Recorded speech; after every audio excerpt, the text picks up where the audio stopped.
a lot of people who are really overweight or even mildly overweight who have sleep apnea have more anxiety because they're not getting rid of CO2. Yeah. Oh, wow. So they're literally suffocating in sleep, and you'll see these people, they're mouth breathers.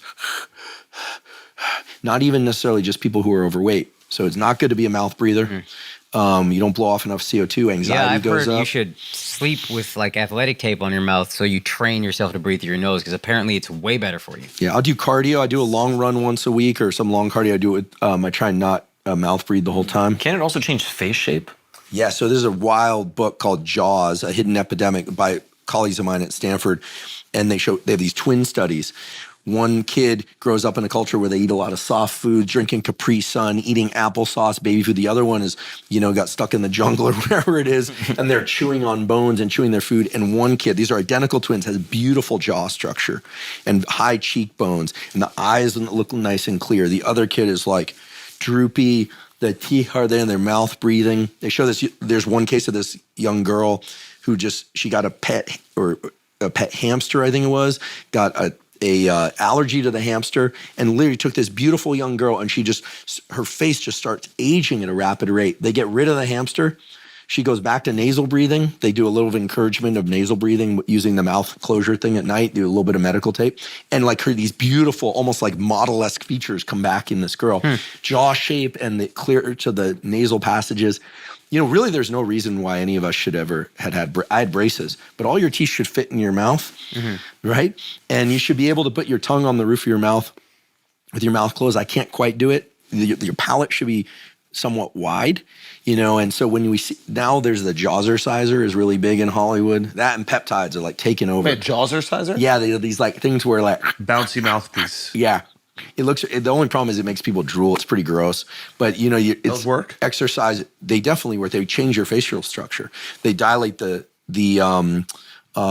nasal passages. You look at somebody who keeps their facial muscles strong. And this is for women and men, their jaw muscles strong. We're not talking about there's certain people who are like genetic freaks, like my friend Laird Hamilton. He's got, his like big old neck and like huge jaw. Like he looks like an actor from the 70s or something. He's just naturally that way. But people who care about their facial structure, especially who don't want, a lot of people are concerned with like, what's going on with my skin? A lot of women and men are like putting all this stuff on to figure out how to get rid of the droopy eyes. It's actually a facial muscle issue. And were they just to do some jaw exercises and focus on not mouth breathing, it completely changes the structure of the face in just 2-3 months. And there's like skincare salons called like Face Gym and other places where they're literally giving your face a workout, and you'll notice that it's like a lymphatic type of massage. It'll change after one session. So I imagine just doing the training.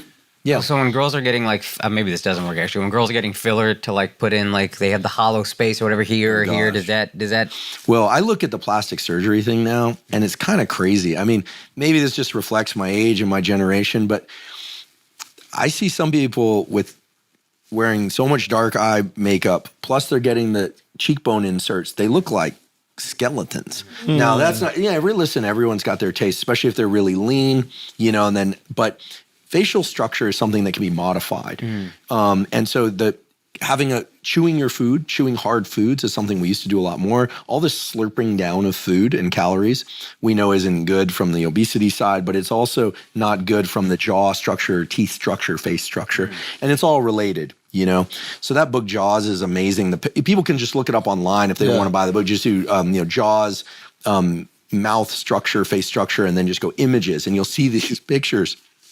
And this was known in the 1800s. There was a book called Shut Your Mouth by a British doctor who talked about the fact that people who snore, sleep like this, and then during the daytime they become mouth breathers.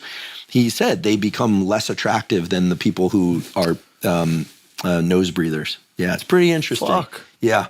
It's really interesting, and this is like a zero-cost thing, but it's not emphasized enough. At all. Yeah. Yeah, It's not I've emphasized. heard This is about crazy. Crazy.